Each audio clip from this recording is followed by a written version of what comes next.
Viral ngayon sa social media ang tila bagong look ng isa sa mga anak ni Manny Pacquiao na si General Santos City Councilor Michael Pacquiao. Isang video clip ang pinag-uusapan ngayon ng netizens kung saan mapapansin ang umano'y pagbabago sa ilong ng binata. Makikita sa naturang clip ang pakikipag-usap ni Michael sa mga magulang nitong sina Manny at Jinky Pacquiao. Dinagsa naman ng mga komento ang comment section ng naturang post ng mga tanong kung nagpa-enhance nga ba ito ng kanyang mukha, partikular na ang ilong.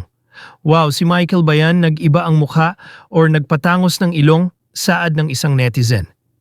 Comment naman ng isa, hindi na siya pwede mag-boxing. Mas gusto ko yung original na mukha ni Michael. Bagay sa kanya yung panga, say naman ng isa. Hirit naman ng isa, lalong gumwapo, parang nagpaayos. Nang nose, it's okay, pera naman nila. Yan bawal judgmental dito. Wala pang reaksyon, tugon o pahayag si Michael tungkol dito. Samantala, nagsalita na ang stylist na si Joyce Tan Custodio, ang girlfriend ni Michael, tungkol sa mga kontra sa kanilang relasyon dahil sa age gap. Sa isang post sa social media site na Reddit, may nagsabing dati raw stylist ng nanay ni Michael na si Jinky Pacquiao si Joyce. May mga nangnenega at bumabatikos sa relasyon ni Joyce at Michael, lalo na ang tungkol sa kanilang age gap. Nasa late 30s na raw ang girl habang si Michael ay 23 pa lang. Ang mababasa sa post ng isang netizen, his girlfriend is an old family friend and nagulat ako upon seeing this on my newsfeed a few weeks ago. For context, Joyce, Michael's GF is in her late 30s while Michael is 23. She used to be Jinky's stylist.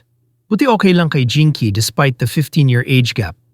Iba't iba ang comments ng netizens pero marami nga ang nagsabi na para raw magnanay o magtiyahin ang magkarelasyon dahil sa layo ng kanilang edad.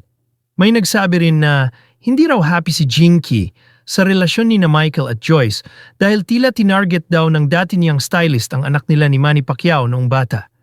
Sa pamamagitan ng Facebook, naglabas ng saloobin si Joyce tungkol sa mga negatibong komento laban sa kanya, pati na sa mga netizens na nag-aaway-away dahil sa kanila ni Michael. Sa sabog ata messenger ko sa dami nagme-message, but sorry I can't answer to everyone. FYI, this is for everyone. My followers and non-followers. Guys, sa mga nakakapanood ng Reels/Chika videos, ang cute nyo, mas affected pa kayo sa akin.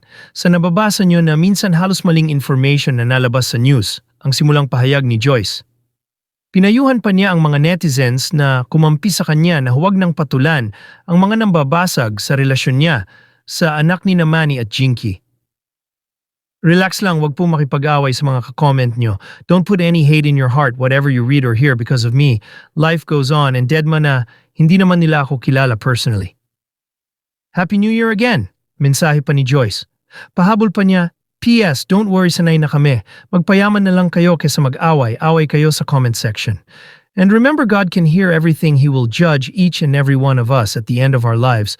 So just be kind even if the world is not.